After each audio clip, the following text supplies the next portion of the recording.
مثال من و یک برادر مسلمان در راه رفته سیم. مثال در موبایل راه برادرم از من جدا شده رفته زنا میکند. در همون حالت یک کافر آمده این برادری که زنا داشت لط و کوب میکند مردنی. در همین حالت من باید نجاتش تیم یا نه؟ اسلام چی میگوید؟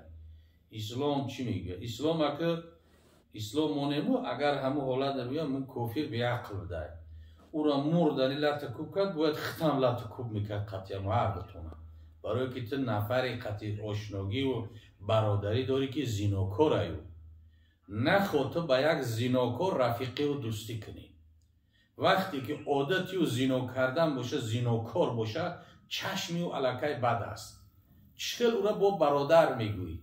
فکر نمیکنی که به خونت برای و خواهرای تو را ببینه، ابهت ببینه، دختری به بلاغت رسیدگی تو ببینه، عادتی و زیناکار باشه او بد است و چشمی و بد است. وقتی که برادر میگوی هم زینا کرده است با میگوی کافر لط کوبش کرده است خوبش کرده است. او کافر لط کوبش کرده است اسلام باشه در پشتش 100 دره میزنه و بدبخته. اگر زندار شودار باشه سنگسارش میکنن تا مردن شه. این اینجا کافر یک خطا کرده که باید ختم رنگ همون لط کوب میکرد. برای که قطع زیناکار رفیقی نکنی دیگر نگردی. خب دیگه گفته است که ببین گناه کبیره کرده است، ترک امر خدا کرده است، بدین آمده لط کوبش کرده است. اینا که فکر کنه اختیان که چی مسلمانی هایی؟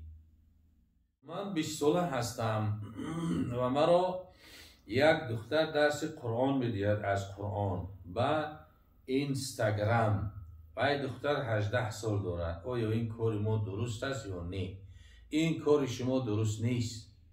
نه خود در دنیا همین مردای دست میداده که قیر شیدن که تو از یک دختر درس بگیری. خود در روسیه باشی خود در تاجیکستان باشی نه خود یک ملو یک قرآن خو یوف نشه و خودت از همین دختری 18 ساله برای درس بگیری. درست نیست و ممکن نیست. از مرد درس بگیر. خودت به بلاغت رسیدگی او دختر به بلاغت رسیده. این شیطان و مکر حیلش آسان نیست. هزاران شیخا و علما را در فن دوختگی به دوزخ. با اینترنت هم که باشه به هر چیزی باشه رخصت نیست. شما در پیش یک مرد برین درس قرآن، در پیش زن در پیش دختر نه. فتنه خالی است. یک مراتب گپزدیتون ببینم یا یک نفر هر دو تا یک جا ببینه تمام دیگه او دختر هم بدنام میشوه، حیاتش دیگه چی است که در خطر میشوه، بختش نابود میشوه. شما هم گناه میگیرین از این. برادر اسلامی شما میخواستم یک سوالی من جواب بگید. یک برادری من 6 سال میشد که در زندان است. مادرش با یک دختر صحبت کرده است و وضعیت پسرش رو با دختر هم صحبت شد. دختر از برای خدا به یگان مهر پسر رو گرفته. 3 سال شد ما هم زندگی دارم اما فرزند ندارد. این برادری ما با زنش جنگ کرده است، رشک کرده است. زنش رو با تلفن گفته است من تو رو 3 طلاق کردم، یگان شاهدم ندارم. اما زنش باشد به نام الله مهربان قسم میخورد که من 3 طلاقش رو نشنیدم. جوابت رو دادم، رو گفتنش رو شنیدم. برای این گفته ها 6 ماه میشد که از همدیگر جدا. خب ندیگر رو ندیدن. میخوان فتوای شما رو شنوم. بابا جان التماس سوال ما رو در اینجا مهم است. خب انا اولا که در حبس بوده است. خیلی دختری مسلمانی خوبی با طاعت عبادت با توفیق بوده است که روزی شدید تو نکاح کرده گرفتهش. خیلی دختری خوب است. و اگر دیگر در حبس بودگی را کیم چی فکرها میکنن این مردم. وقتی گرفته است 3 سال گفته است 3 سال زندگی کرده است و رشک کرده 3 طلاق گفته است. خب 3 طلاق گفته 3 طلاق شدگی است. اما در اینجا زن قسم میخوره که من نشیدم. شنیدنیم شرط نیست. شنیده است نشنیده 3 طلاق شده است. شاهد در نکاح لازم است، شرط است. نکاح به شاهد درست نمی شود. اما در طلاق وقتی که مرد خودش به زبانش میگه طلاق کردم فرق نداره که مرد در امریکا باشه، در خیتوی باشه، در استرالیا باشه، در همون جا بگه زن من طلاق کردم زنش طلاق شد تمام. اینجا نه شاهد در کاره نه شنیدن زن در کاره. وقتی که به دهانش میگه طلاق کردم، طلاق شدگی. 3 طلاق شدگی شما موافق 4 مذهب 3 طلاق هست. خب دیگر گفته است که سلام علیکم داملوی عزیز، من صنف 2 بودم، نماز میخوندم تا شوهر کردنم. خب مردی عرقخوری بی نماز مرا چی کرد؟ میزدم و میبستم، در دهانم عرق میریخت. میگه سطر نکن، اینجا رسیه های آزاد بگرد. آخه ما را تربیه سطری و نمازی دادن. حتی یک رول منچه پشتم فکر میکنم لیچ گشتیسم، شرم میکنم. الحمدلله ما مسلمانی، تربیه ما مسلمانی هست انشاءالله. البته که خواهر عزیز این بلایی که به سر شما آمدگی است، حتی این بلا نه نصرانی هم نمیکنه، یهودی هم نمیکنه.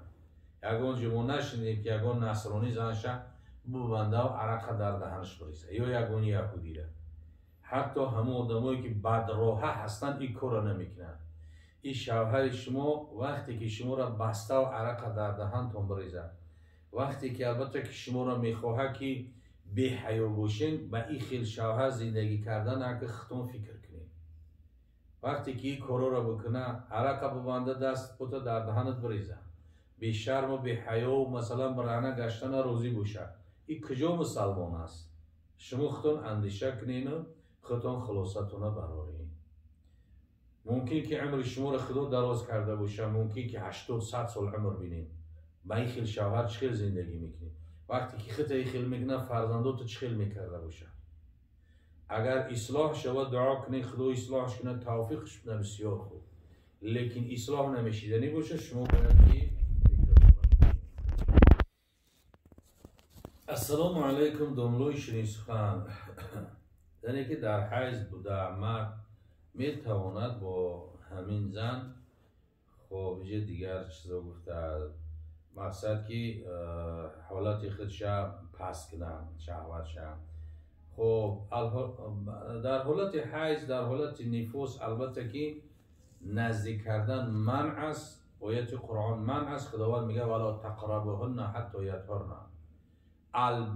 البته خدا تاکید میکند به نون تاکیدی ثقیله، ولا تقربوهن، هرگز با او قریب نشین حتی که نیک پاک شوند.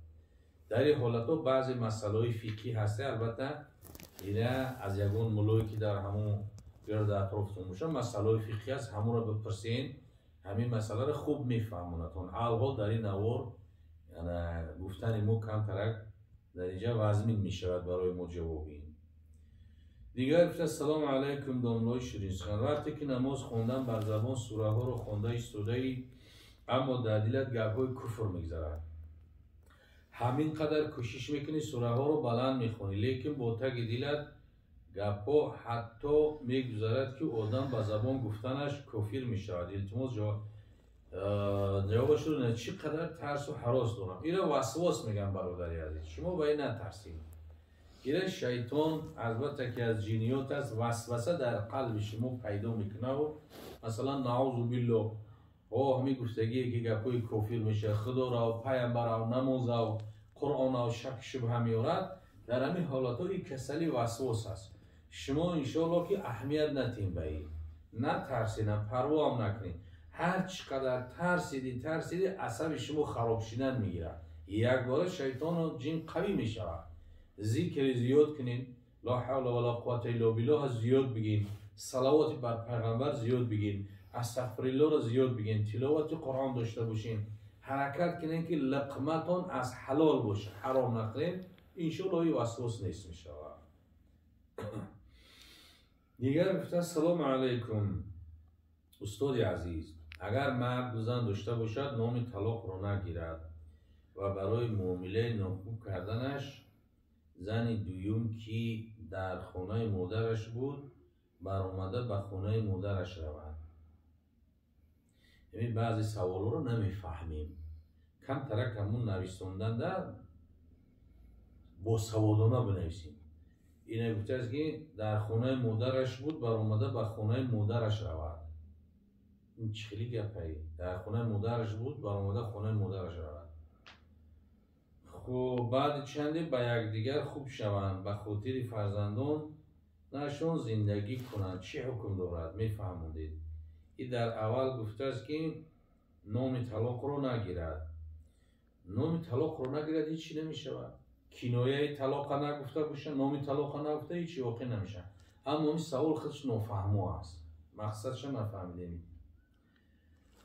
خب سوال، اگر مرد بر زنش بگوید که همین کار نکن، اگر کردی و تو جوابت رو میتیم، اگر این کار کنی جوابت رو میتیم.